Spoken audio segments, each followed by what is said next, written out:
نحمدہ ونصلی علی رسولہ الکریم۔ محترم ناظرین، السلام علیکم ورحمۃ اللہ وبرکاتہ۔ امیر سے ملاقات پروگرام مارچ 2023 میں خوش آمدید۔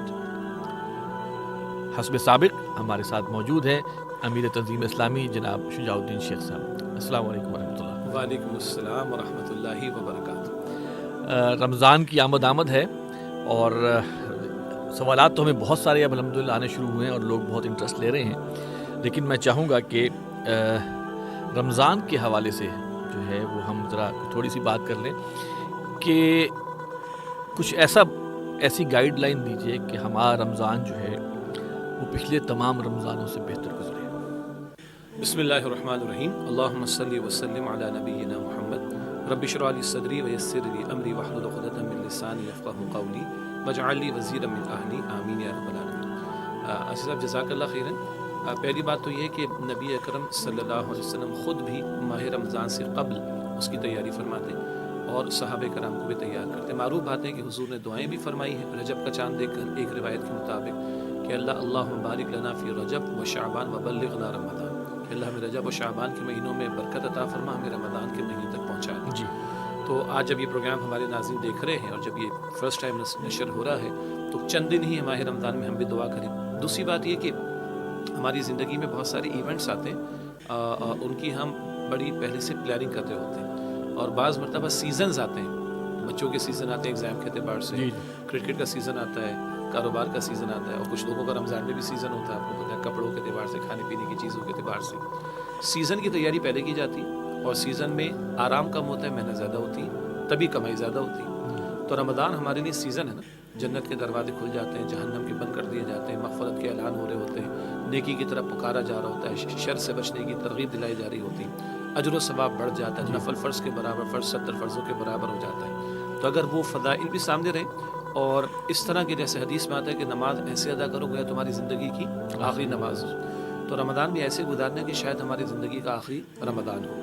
پھر وہ معروف روایت ہے جس میں حضور صلی اللہ علیہ وسلم ممبر کی سیڑھی پر ایک قدم رکھ رہے ہیں، فرما رہے آمین آمین آمین۔ بعد میں آپ نے فرمایا کہ صحابہ کرام کے سوال پر کہ ایک بلکہ جبرائیل آئے ہیں اور 3 ایسی بددعائیں کر کے گئے، بڑے سخت الفاظ ہیں یہ، وہ شخص تباہ ہو جائے، برباد ہو جائے جس کے سامنے رمضان کا مہینہ آئے، چلا جائے اور اپنی بخشش نہ کرا سکے۔ تو حضور نے تینوں پر آمین کا، میں نے ایک ہی بات اس میں سے نقل کی۔ اب اس سے بڑی تباہی بربادی کیا ہوگی کہ رمضان کا مہینہ ایک مسلمان کو مل جائے اور وہ مہینہ چلا جائے اور وہ اپنی بخشش نہ کرا سکے۔ تو یہ تو ہے پہلے سے پلاننگ۔ دوسری بات، اللہ نے دن میں روزہ دیا ہے، رات میں ہمیں قیام عطا فرمایا۔ بانی تنظیم اسلامی اور استاد محترم ڈاکٹر اسرار صاحب رحمۃ اللہ علیہ، اللہ ان پر اپنی رحمت نازل فرمائے کہ اس دور میں اللہ تعالیٰ نے ان کو اس بات کی طرف ارلی 80s میں متوجہ کیا کہ تراویح تو ہم ادا کر رہے ہیں، الحمدللہ قرآن کی تلاوت ہو بھی رہی ہے، سن بھی رہے ہیں، مگر ایک بہت بڑا پہلو ہم مس کر رہے ہیں، اور وہ یہ کہ ہمیں معلوم نہیں ہوتا کہ قرآن حکیم میں کیا لکھا ہے۔ تو اللہ نے فضل فرمایا، ارلی 80s میں انہوں نے لاہور سے سلسلہ شروع کیا، دورہ ترجمہ قرآن مع تراویح تو ادا ہوگی لیکن ہم ساتھ ساتھ قرآن کا ترجمہ میں بیان کریں گے۔ 29 راتیں، اور ہماری کیلکولیشن کے مطابق میکسیمم 140 یا 150 گھنٹے، اور 3 مرتبہ قرآن حکیم کی تکمیل ہوتی۔ تراویح میں حافظ قرآن سنائے گا، ایک قرآن کی تکمیل، جو مدرس ہے وہ ہر آیت تلاوت کرے گا، دوسری تکمیل، مدرس ہر آیت کا ترجمہ پیش کرے گا، تیسری مرتبہ تکمیل، اور سینکڑوں آیات کا ترجمے کے ساتھ تھوڑا تھوڑا مفہوم بھی بیان ہوگا۔ 29 راتوں میں ہم بھی پریشان، لوگ بھی پریشان، اور ماشاءاللہ اب ہزاروں کی تعداد میں لوگ ہیں کہ جو نہ صرف یہ کہ ماہ رمضان کی راتیں جو کہ نزول قرآن کا مہینہ اور صحابہ کی تراویح پوری رات کا معاملہ ہوتا تھا، نہ صرف یہ کہ ہزاروں لوگ قرآن پاک کا ترجمہ سن رہے ہیں، بلکہ ہم نے رشک آتا ہے زندگیوں کو بدلتے ہوئے ہم نے دیکھا۔ تو جیسے آپ نے فرمایا کہ کیا ایسا ہو کہ ہمارا یہ رمضان ڈیفرنٹ ہو جائے پچھلے رمضان المبارک کے مہینوں سے، تو وہ یہ ہے کہ قرآن کی تلاوت کرے بھی، سنے بھی، اور ترجمہ قرآن کی محافل میں جہاں جہاں موقع ہو، تنظیم اسلامی کے زیر اہتمام، انجمن خدام القرآن کے زیر اہتمام، قرآن اکیڈمیز کے زیر اہتمام، جہاں موقع میسر آ سکے، ادروائز کہیں اور موقع میسر آتا ہے، قرآن کا ترجمہ تشریح کے ساتھ بھی گزرے، کیونکہ یہ نزول قرآن کا مہینہ ہے اور قرآن کا جشن منانے کا موقع بھی ہے اور قرآن کے ساتھ اپنے تعلق کو مضبوط کرنے کا موقع بھی ہے۔ عموماً ہم دیکھتے ہیں کہ ہمارے معاشرے میں رمضان ایک سیلیبریشن کے طور پہ بھی ہوتا ہے، اور اس میں یہ ہے کہ راتوں کو پھر وہ جا رہے ہیں، کھا پی بھی رہے ہیں، سارا کچھ ہے۔ لیکن ایک اور جو تکلیف دہ بات ہے کہ بہت سے مواقع پہ دیکھنے کو ملا کہ ان رمضان کے مہینے میں موویز دیکھنے کا، روزے میں بیٹھے ہوئے ہیں تو چلو فلم دیکھ کے ٹائم گزاریں، کچھ اس طرح کر کے کوئی ڈرامے دیکھ کے کسی طرح ٹائم گزرے۔ یہ ایک ہے کہ روزہ تو ہم نے کرنا ہے اور وہ روزے کو پورے اہتمام سے اس طرح کرتے ہیں کہ بیچ میں کچھ کھاتے پیتے نہیں ہیں, بس اس حد تک ظاہری حیثیت تک روزہ رہتا ہے, لیکن اس دوران جو ٹائم گزرتا ہے اس کو کوشش کرتے ہیں کوئی انٹرٹینمنٹ میں گزار دے تاکہ ٹائم تو گزر جائے. ایسی صورتحال کے لیے کیا رہنمائی ہے؟ ابوالکلام آزاد مرحوم نے کہا تھا کہ اگر صرف بھوکا اور پیاسا رہنا ہی عبادت ہوتا تو سارے فقیر اور محتاج سب سے بڑے عبادت گزار ہوتے. تو یہ صرف کھانے پینے سے رک جانے کا نام روزہ نہیں ہے. روزہ تو آنکھ کا بھی روزہ ہوگا, کان کا بھی روزہ ہوگا, زبان کا بھی روزہ ہوگا, پورے وجود کا روزہ ہوگا. اگر ہم نے حلال کو چھوڑ دیا, یعنی کھانا پینا اور زوجین کا تعلق اگر یہ چھوڑ دیا, تو اول درجہ تو ہے کہ حرام کو بندہ چھوڑے. ورنہ حضور کی حدیث ہے صلی اللہ علیہ وسلم, آپ نے فرمایا کہ کتنے روزے دار ایسے ہیں جن کو بھوک اور پیاس کے سوا کچھ نہیں ملتا.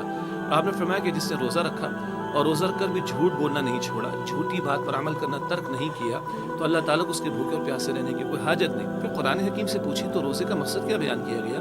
البقرہ آیت نمبر 183 میں لعلکم تتقون, تاکہ تم میں تقوی پیدا ہو. تقوی کیا ہے؟ گناہوں سے اپنے آپ کو بچانا, حرام سے اپنے آپ کو بچانا. تو روزہ تو مشق کرا رہا ہے کہ حلال چھوڑوا رہا ہے. حلال کی لسٹ بنانا ممکن نہیں, وہ انکاؤنٹیبل ہے. حرام لمیٹڈ ہے. تو اگر حلال چھوڑ رہے ہیں اور حرام کو نہیں چھوڑ رہے, تو ہاں فقہی اعتبار سے مفتی صاحب سے کوئی پوچھے گا کہ صبح صادق سے لے کے غروب آفتاب تک میں روزے کی نیت سے بھوکا پیاسا رہا, میں نے زوجین کا تعلق قائم نہیں کیا, میرا روزہ ٹھیک ہو گئے گے, ٹھیک. لیکن حقیقت کے اعتبار سے, مطلوب کے اعتبار سے, مقصود کے اعتبار سے یہ روزہ نہیں ہے. یہ بھوک اور پیاس کے سوا کچھ نہیں. اور بڑی اذیت ناک بات ہے, تکلیف دہ بات ہے کہ ٹائم پاس کیا جا رہا ہے موویز کو دیکھ کر, ڈراموں کو دیکھ کر, سوشل میڈیا پر فضولیات کے اوپر. اللہ اکبر کبیرہ. یعنی یہ وہ موقع تو ہے کہ جو ہمارا سیزن ہے, کمائی کا موقع ہے. بچوں کے ایگزامز کے سیزن میں تو لوگ کرکٹ چھوڑوا دیتے ہیں, شادی بیاہ کا معاملہ طے نہیں کرتے, ایگزام اچھی طرح دیں.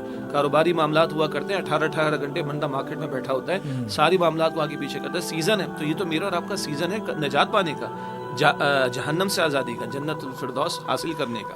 بلکہ بات یاد آئی, ہمارا خیال ہے کہ رمضان سونے کا مہینہ ہے, آرام کا مہینہ ہے, اور بعض لوگوں کے کھانے پینے کا مہینہ. استغفر اللہ, کھانا پینا تو سارا سال چلتا رہتا ہے. اللہ تعالیٰ تو گزارتا ہے بھوک اور پیاسے تک کہ ہماری روح بیدار بھی ہو, اور جب بیدار ہو تو اللہ سے تعلق مضبوط ہو, اور اس روح کی غذا قرآن اس کو میسر کیا جائے تاکہ ہم پورے سال کے لیے تقوی اختیار کرنے والوں میں شامل ہو جائیں. اور اسی طریقے پر یہ دیکھیے نا, کتنا بے وقوف آدمی ہوگا کہ سیزن آئے اور اس کو مصیبت سمجھے, اپنے لیے ٹائم پاس کرنے کی کوشش کریں, کہ برباد کر دیا اس نے. اسی اعتبار سے ادھر دیکھنے کی ضرورت ہے کہ اللہ اتنا بڑا موقع عطا فرمانا چاہتا ہے, اور بندہ ہے کہ اپنے اوقات کو جو ہے وہ حفاظت نہ کر رہا ہو اور ٹائم پاس کر رہا ہو. یہ تو میں سمجھتا ہوں کہ اللہ تعالیٰ کی عطا کردہ اس نعمت کی ناشکری کا معاملہ ہوتا ہے. جیسے کہ کوئی شخص اگر روزہ رکھتا ہے اور وہ گالم گلوچ نہیں چھوڑتا, جھوٹ نہیں چھوڑتا, وہ ساری باقی روٹین کے معاملات وہی چل رہے ہیں, ڈرامے وغیرہ, تو اچانک میرے ذہن میں آیا کہ ایسا ہی ہے کہ جیسے ایک شخص نے بغیر وضو کے نماز پڑھ لی.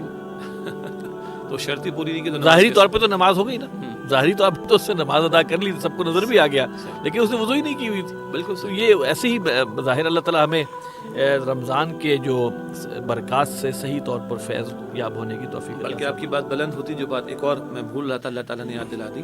ہم سمجھتے ہیں کھانے پینے کا اور آرام کا مہینہ. رسول اللہ کے دور کے رمضان دیکھیں صلی اللہ علیہ وسلم, نزول قرآن کا آغاز رمضان میں, بدر کا میدان سجا رمضان میں, فتح مکہ کا موقع آ رہا ہے ماہ رمضان میں, پھر حضور اعتکاف کی بھی مشقت والی کی عبادت, اس کا بھی اہتمام فرمایا کرتے تھے. پوری رات حضور آخری عشرے میں قیام فرماتے تھے, صحابہ پوری رات قرآن حکیم کے ساتھ گزارا کرتے تھے. تو وہاں تو رمضان میں تحرک اور حرکت اور اسٹرگل اور جد و جہد اور محنت بھاگ دوڑ نظر آتی. یہاں ہمارا خیال ہے کہ سو کر گزار دیا جائے, بعض لوگوں کا خیال ہے کھا پی کر گزار دیا جائے, اور بعض لوگوں کا خیال ہے کہ فضولیات میں گزار دیا جائے. یہ بڑی ناشکری کی بات ہوگی. تو